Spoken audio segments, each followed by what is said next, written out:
بسم الله الرحمن الرحيم. الرحمن علم القرآن خلق الإنسان علمه البيان. الشمس والقمر بحسبان والنجم والشجر يسجدان. والسماء رفعها ووضع الميزان ألا تطغوا في الميزان وأقيموا الوزن بالقسط ولا تخسروا الميزان. والأرض وضعها للأنام فيها فاكهة والنخل ذات الأكمام والحب ذو العصف والريحان. فبأي آلاء ربكما تكذبان؟ خلق الإنسان من صلصال كالفخار وخلق الجان من مارج من نار. فبأي آلاء ربكما تكذبان؟ رب المشرقين ورب المغربين.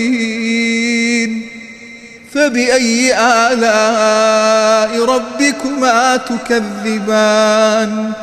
مرج البحرين يلتقيان بينهما برزخ لا يبغيان. فبأي آلاء ربكما تكذبان؟ يخرج منهما اللؤلؤ والمرجان. فبأي آلاء ربكما تكذبان؟ وله الجوار المنشآت في البحر كالأعلام. فبأي آلاء ربكما تكذبان؟ كل من عليها فان ويبقى وجه ربك ذو الجلال والإكرام. فبأي آلاء ربكما تكذبان؟ يسأله من في السماوات والأرض كل يوم هو في شأن. فبأي آلاء ربكما تكذبان؟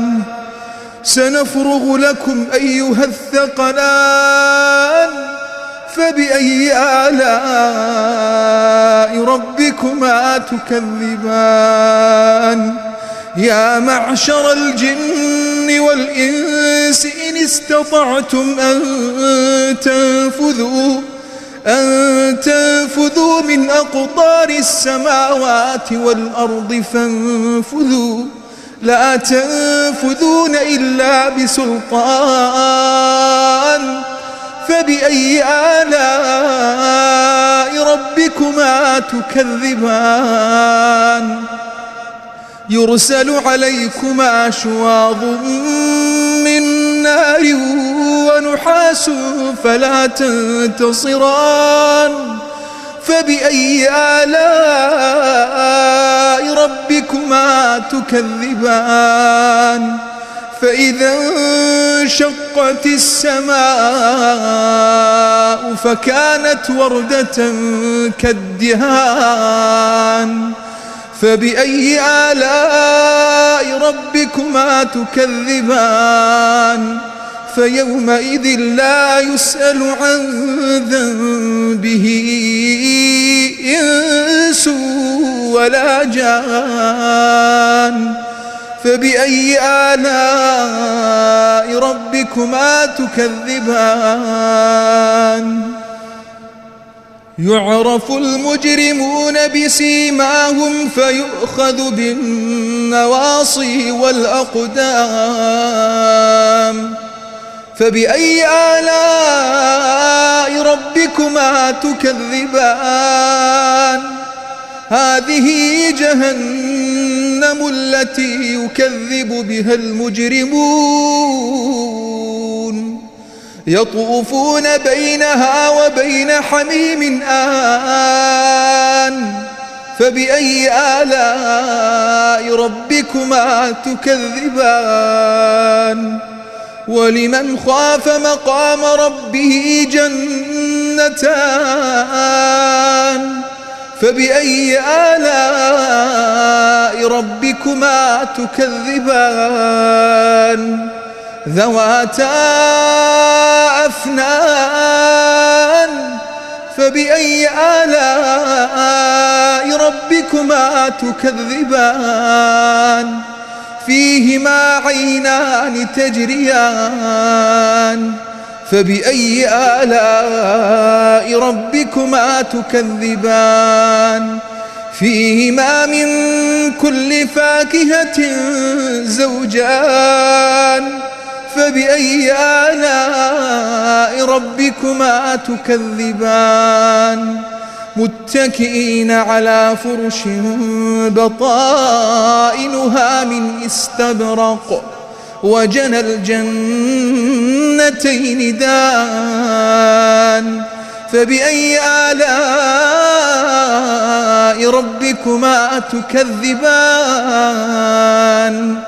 فيهن قاصرات الطرف لم يطمثهن إنس قبلهم ولا جان فبأي آلاء ربكما تكذبان كأنهن الياقوت والمرجان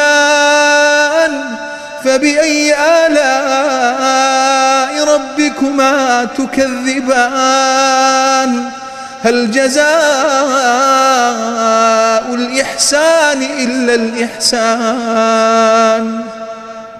فبأي آلاء ربكما تكذبان ومن دونهما جنتان فبأي آلاء ربكما تكذبان مدهامتان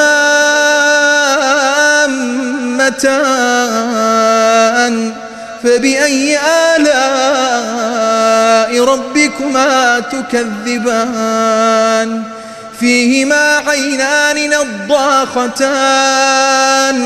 فبأي آلاء ربكما تكذبان فيهما فاكهة ونخل ورمان فبأي آلاء ربكما تكذبان فيهن خيرات حسان فبأي آلاء ربكما تكذبان حور مقصورات في الخيام فبأي آلاء ربكما تكذبان